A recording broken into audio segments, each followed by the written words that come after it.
around and get in line. Leave me the alone. Oh, yeah. Oh, no. Nah, bro. Move, man. Come on, man. What you gonna do now? Now you running because you think they gonna stop. They ain't gonna stop shit. Now get your ass back. My God, y'all soft asses in the back. Now, this is the perfect prime example of this. Don't nobody give a about a black man's emotions and his anger until he mad black men and he raged out. Mind you, let's talk about the facts. That man hit him first. That man turned around and obviously was antagonizing him because he was behind him in line. Why the f? After that man already swung on him, and nobody said nothing. Then after the black man smacked his ass, gave him a double righty-lefty. Then they got, oh my God, no, someone called the police. Nobody said call the police when that man swung on the black man first. Y'all don't give a f about nothing the black man got to say till he mad. He raging out here in your face trying to kill your ass. I don't respect it. And I'm happy that black man got his frustration out without going to jail and nobody dying. F that. Warriors, we gotta be better about protecting our people. There is no way all these people should be around while this man is following this lady around the store, literally punching at her. And she's holding her own, baby. Hey, baby girl's holding her own. She throwing them hands with him. She's creating her space, but staying in the fight, waiting for her lick. Hey, 10 out of 10 for her holding her own. But why are there so many men around watching this? I mean, when they bent that first corner, look at this brother. Look at this Walmart employee. They just ran away. What are y'all doing? And then the camera got shaky. You can't really see what goes on around these corners. We got to do better, warriors. We got to do better, warriors. I'm talking to all warriors, male, female, anybody that got the heart to see some bullshit like this and put a stop to it. We got to do it. It's easily could have turned real ugly, real quick. She could have slipped, hit her head, I mean, you just can't think of all the places that it could have gone, but let's just do better. Let's do better. We can't see this and record first, break up later. Not to say that the camera person was wrong here, because there was plenty of other people around closer to the situation that should have took some type of responsibility for it. But hey, it is what it is. Let's do better.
Hi guys, my name is Kelvin, and you're welcome back to channel. Look at me.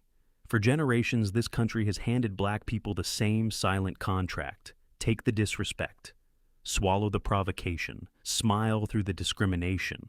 And if you ever raise your voice, raise your fist, or simply refuse to stay quiet, suddenly you are the problem. Suddenly you are the angry one.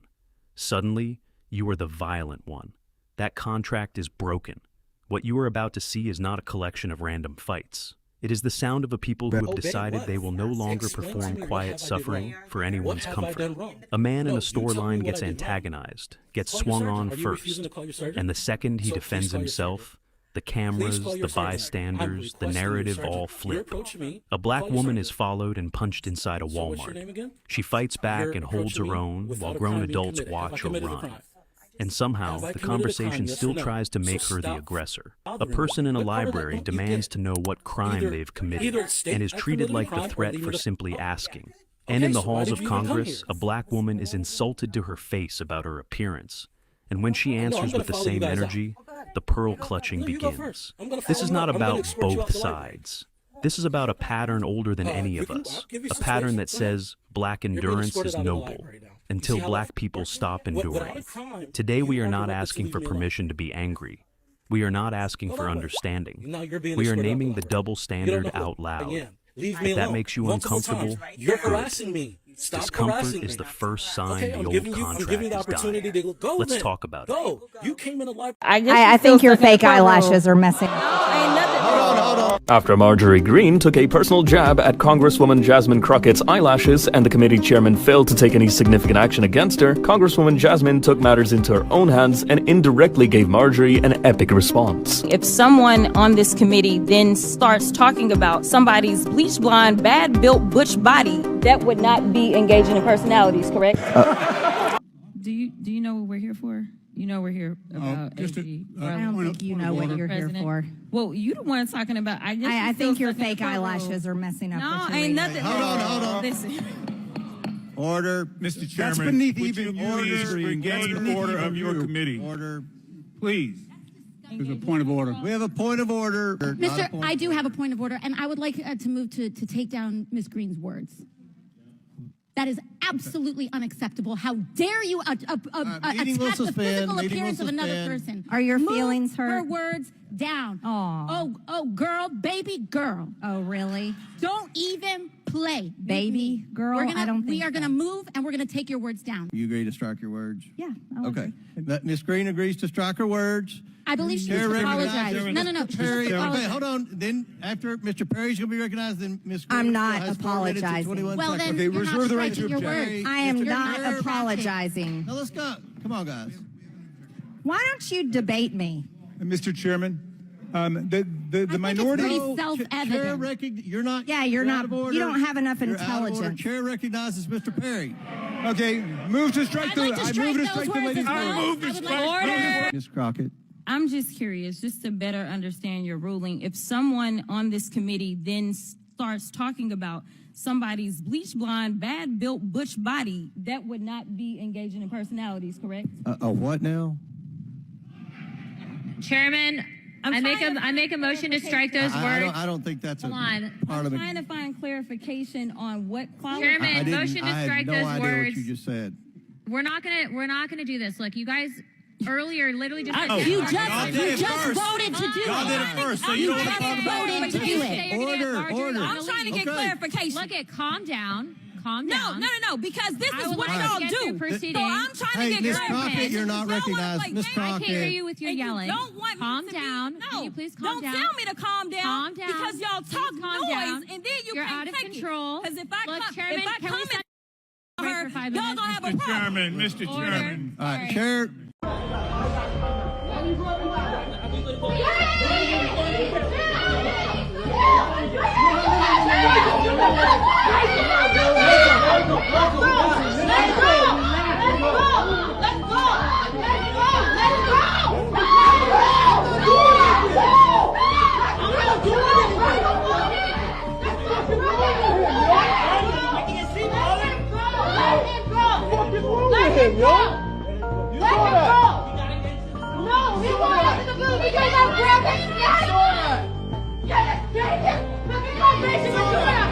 Everybody saw that. Yes, but you.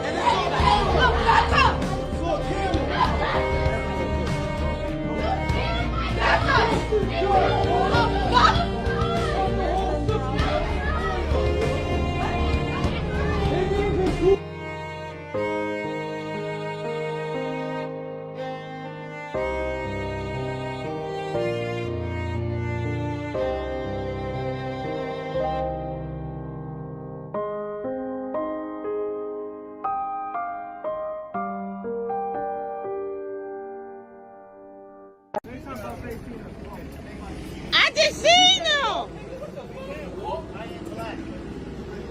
Y'all walking while black? I just watched these little boys come in the store.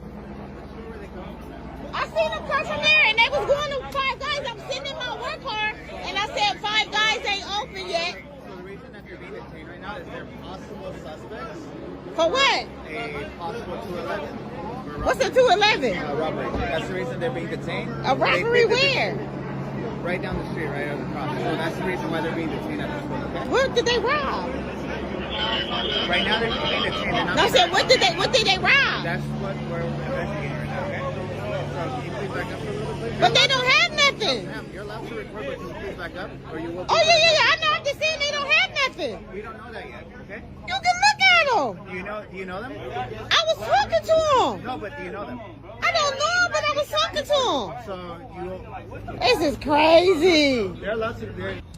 So now we've been out here for over an hour with the police saying they suspected these young men to do attempted robbery or whatever. Now they've been sitting out here for over an hour.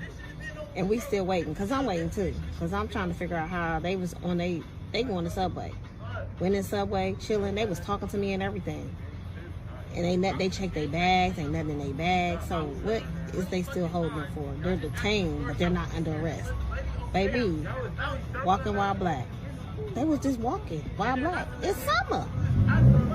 And they ain't even, they minors. And I wonder why they haven't even called their parents yet. Like, at least call their parents. They ain't even did that. Baby, the police. We take these little young men for a whole hour because they thought they was robbing somebody. And it wasn't even them. This is crazy how walking while black. Walking while black. Now listen, what I'm going to say is, I just felt that these kids didn't do nothing. Now, you know, we got some kids that be rude, you know, but I mean, and you know, we had people that do stuff in broad day. Like these little young men was talking to me. They came to fight guys. It was closed. Like we was kikiing. Somebody's son. You know what I'm saying? Police walk up, just boom, 5 cars. Hey, put them in handcuffs. Oh, yo, what y'all doing? Why y'all putting them in handcuffs? What they do? Oh, a suspected robbery. Well, where the stuff? What they robbed? They ain't got shit. I'm walking while black. Baby, know where y'all kids at. Know where y'all kids at in the summer. Let's start with that, right? Because I sit here as a member of Congress, a millennial, one of the younger members of Congress, of the generation that came here with the largest burden of student loan debt in history. I would probably, if I had to guess, there probably isn't a member of Congress who was more appropriately able to talk about student loan debt than me here. And yet you're talking, and oftentimes these bills are talking over people like me. The reality is that so much that's in this entire reconciliation bill targets me specifically, not me, the congressperson, me, the first generation black student who came from a working class, single black mother who could not afford otherwise to send her child to school. She had a child who had aspirations, not to be a congressperson at the time, but aspirations to get a higher education, to be able to break cycles of inequality that we had been thrust into in communities just like mine. Really quick questions. Do you think that Holocaust education in our schools is a DEI program? There's no card for that. That's just yes or no. I can look at whatever card. Holocaust education, is it a DEI? You can have a press conference to say whatever you want. I just need a quick answer to this. And you engaged in an exchange earlier with one of my colleagues, and I don't know if you recall, but it was hitting me a little differently as a black woman sitting here, because it almost seemed as if you either get diversity or you get qualifications.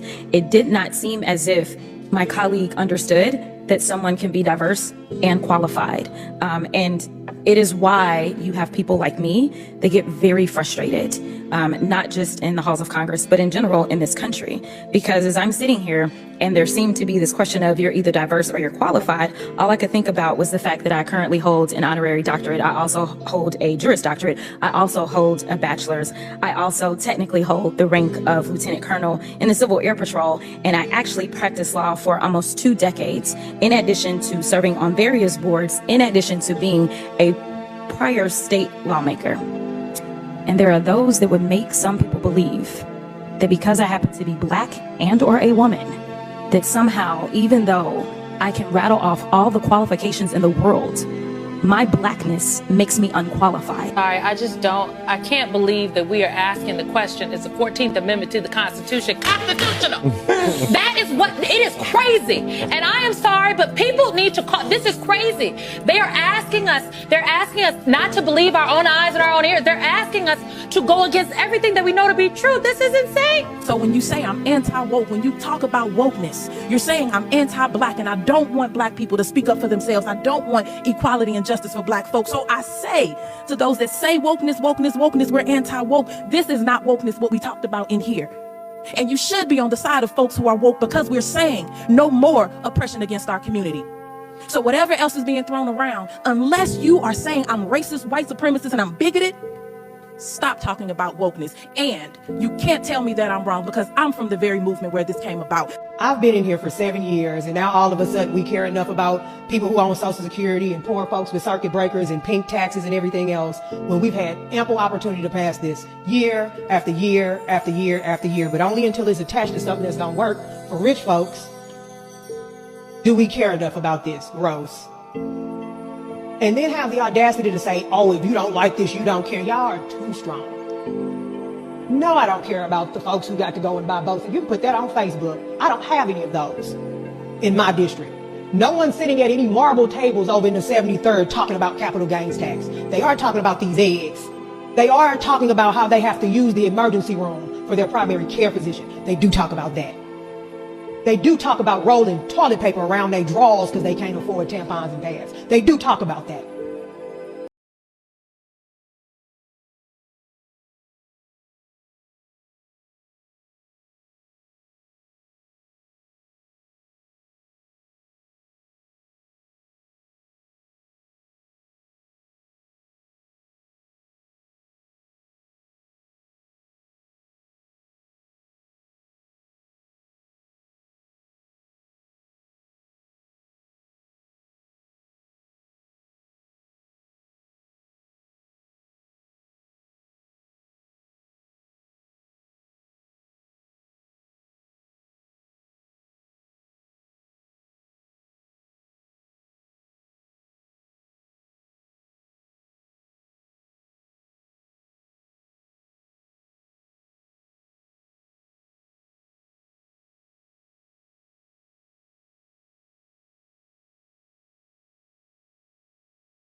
Let's start with the store. A man is standing in line. He is antagonized.